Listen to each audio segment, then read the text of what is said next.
But how to choose the right tech for your startup? Hannah Kwanzaa has joined us in the studio. She's going to help us to get into this conversation. Of course, she's a digital tech consultant. And Hannah, good morning. Good morning. How are you? I've been busy. Do you know, she bakes the best cakes. Ooh. Yeah, I do. She's hidden this thing. Wait. I don't even know. She says she doesn't hide it. But Did you come empty-handed, Hannah? I mean, Then what kind of life you're is gonna this? feel my presence next What's- time I'm what- here. wow, next time. Yes. It's in 2 weeks. We can wait. What? Okay. We're waiting. Sure. So I'll Cake. come bearing You have- gifts. Thank you. Please do. That'll be good timing because it'll be around Mother's Day. Yeah. You know, some of us I'll are bring mothers some and- good recipes of mine. Nice. Yeah. Good one. Okay. All right. So we're talking about the right tech for your startup. Yes. I think it's a good one because you know when you're starting a business, you've already got lots of overhead costs and things that you need to consider and budget for. So you have to be a bit careful about what you spend Yes. and how much you spend on what you spend. Yes. And what's necessary and what's not. I think that's Exactly. one trap a lot of people fall we will into. get there. Okay. Cool. So, to talk about the right technology for your startup, obviously you've done your homework. Some people have the calling. Oh, my calling is to bake. For us, it was in the family business. So I'll use myself as an example. Okay. So you have the idea. Grandma started it. Mama did it. They did it the traditional way. Right. You come, you meet them, and then you go on vacation. We go and bake bread. We knead dough until your muscles ache. So we have come into a new age, and Right. of course we need to do it with technology being the backing. So you have the business plan, everything drawn. Now it comes to choosing the right technology. The first thing we'll be discussing is the platform. Okay. Obviously, I'm into tech and I'm into food. It would be best that I develop an app for my baking, but is it necessary? Okay. So we have to think about the idea and then first of all examine, okay, is my business idea going to fit into a web space or a mobile space? So if you now think, okay, if it's a web space, okay, what do you need? In web space, you have two things to consider. Either a website or a web app, they are different. A website, you just get information like City Newsroom, you just get information, then you go.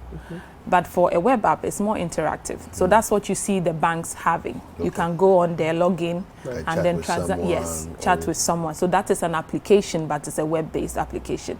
The happier side of a web-based application is that it has the ability to sit with any operating system should you choose. So if it's a web app, it's on there, it's on a domain name, let's say citynewsroom.com. So people using Android phones can go there.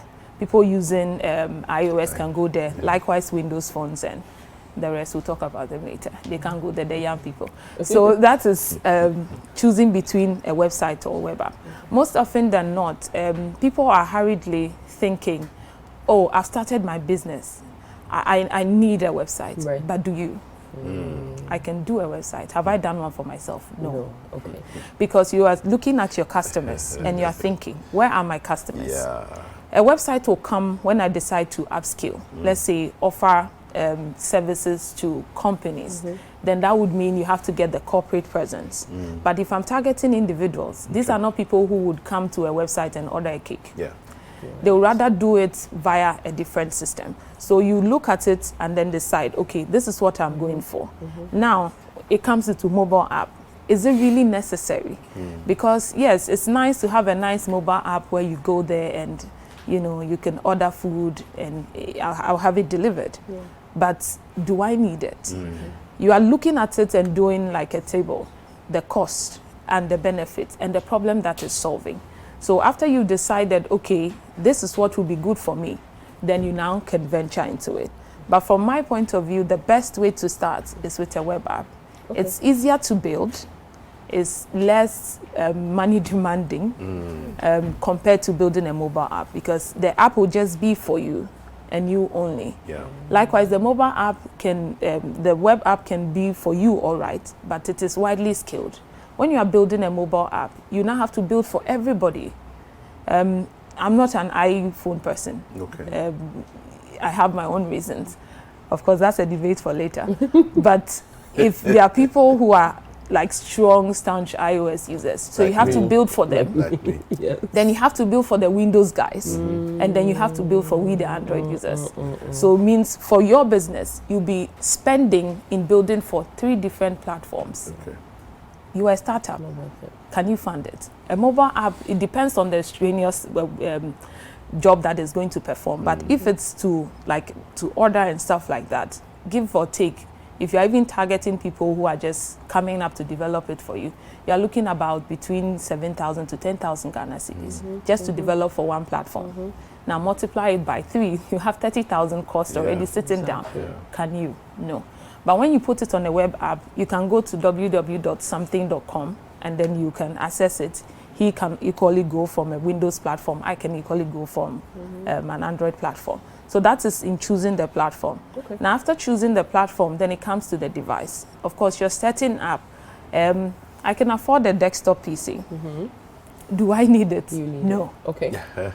You see, the point of technology is you make it expensive with your own choices because you haven't examined them critically. So do I really need a PC sitting in? No. I do everything from my phone. Yeah. I issue invoices from my phone. So I can just step out of the studio. Hey, I want a cake for tomorrow morning. This is your invoice. You pay. it. This is your receipt. I've already instructed somebody, start screaming it ahead of me. Yeah. And I'm moving because I'm a mobile person. So getting a desktop would be like getting a mini god in your office that is It will just be it's there. not useful. It will will just never be use there and anything. it will be gathering dust. So you have to examine like the devices to use.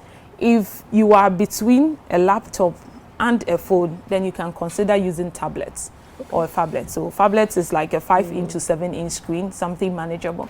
Most of them now come with tiny keyboards. If your hands are really tiny, you can just set up and do, let's say, documentation. Because doing documentation work with your phone, it's not really cool. Yeah. So you can do that, then you move the keyboard and you're moving. So you don't invest in desktop. Now the point is, people feel because I'm doing this business and my friends, oh, when you go to this big shop, they have computers. Yeah. So me too, I need to get my setup. No, I Pressure. don't need computers. I need Kenwood Pro Max, like 50 chords mixer. That's what I need. Because that's what is factoring in my production. I don't need a desktop system. Yeah. What is it doing? Yeah. Because nobody is managing orders in store. Yeah. So it's You do- money sitting down there. And with technology, it depletes with time if you're not Very upgrading. quickly So these very days. quickly, Yeah. and then you'll be found wanting. Then choosing the operating system is also key because it's quite, I would say, it doesn't make sense to be hiring people. And looking at the world rate itself, we have 3 operating systems that is trend. We have Windows, we have Mac OS, and then we have Linux. Yeah. Okay, Linux is difficult to use because it's like a free kernel version. So you get to set up what you want the interface to look like. It is tough. How many people use? Unless the guys, you can. It's not an easy OS to man. Yeah. And then they come on to Mac OS. It's pretty. It's nice. Like awesome graphics. I must hand that one over to them. Yeah. Yes. True. Yes, let me hand that one over to you. So, for considering something like that, if your business is into doing outdoor signages and everything, it will be a good investment getting a Mac Or because photography. or photography. Thank you. And music as well. Yes, and it will be editing a good because it's videos. the high end versions are like super machines. They work like autonomously fast, so you can be able to invest in that. The risk on that side is that you have to also invest in a strong antivirus for it, but it doesn't give you a lot of software problem like a Windows machine would, because 80% of the world population in tech are using Windows. Yeah. And the happy side of Windows OS is that is the one we are taught to use in our basis in the computer lab. You click, right click.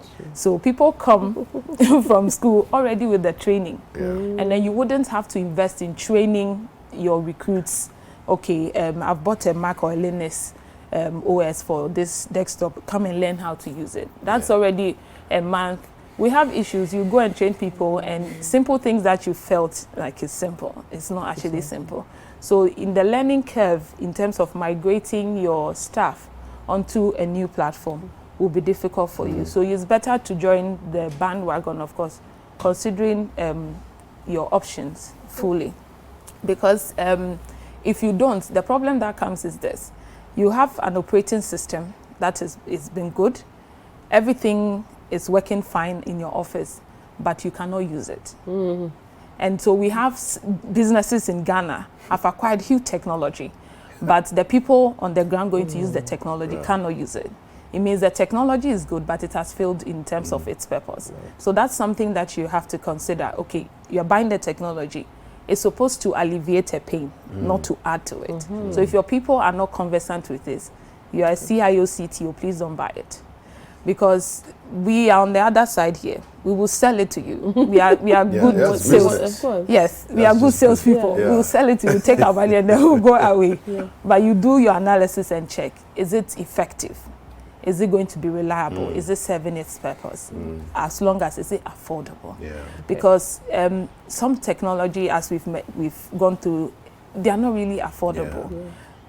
In terms of even licenses, licensing a Windows machine and a Mac machine, in terms of price, they are not the same.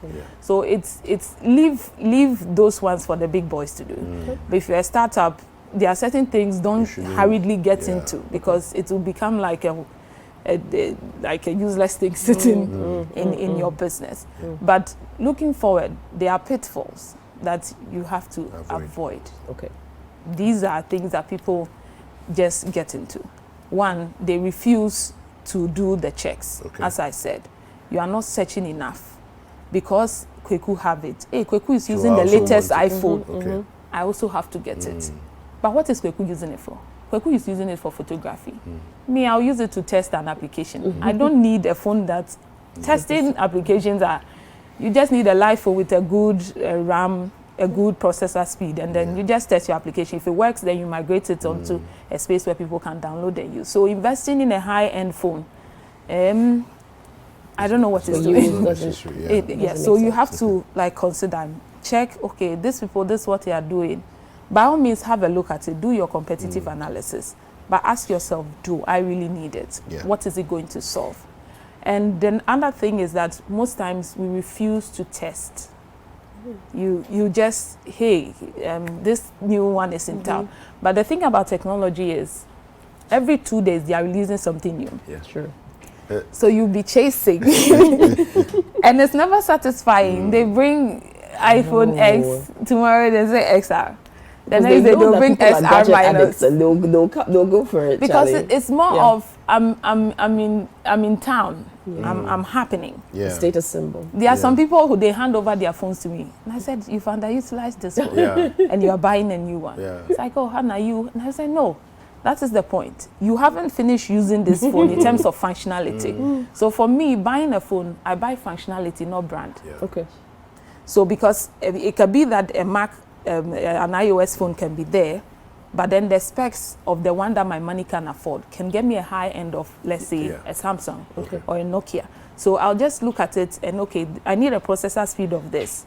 This is that. So I do all the maths and I say, okay, this is the phone I'm buying. Okay. So that is something that you have to consider if you're doing it. And you are also tempted to waste money. Because wasting money is the most huge pitfalls for a startup. It's like, I want my office to look flashy.